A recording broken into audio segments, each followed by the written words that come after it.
let's talk about the quadrant.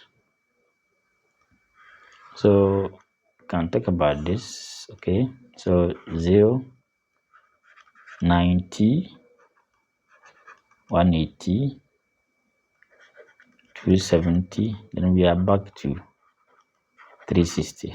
Okay, so we call this cast. Now what this one means is that now from 0 to 90 we assume that this is for all the ratio in this quadrant are positive. Okay, so from 0 to 90, so all the ratio are positive in this quadrant. Now from 90 to 180 is for only sine, so only sine is positive in this quadrant.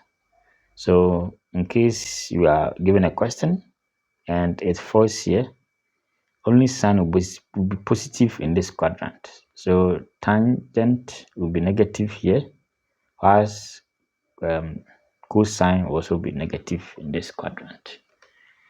Now come to the third quadrant. So this is the first, second, third, then the fourth. So the first quadrant, all the ratios are positive. The second quadrant, only sine is positive, and the third, only tan. So tan lies between this. So we have 180. Okay, 180 to 270. Okay, and from 270 to 360 is for only cos. So only cos is positive in this quadrant. All right, so that's that. It's not difficult. Okay, so angles are measured in anti-clockwise direction from the positive x-axis. So under trig, angles are measured in an anti-clockwise direction.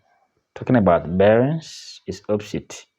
As for bearings, we start from the north and rotate clockwise to meet the angle of target. Okay, that's that. All right.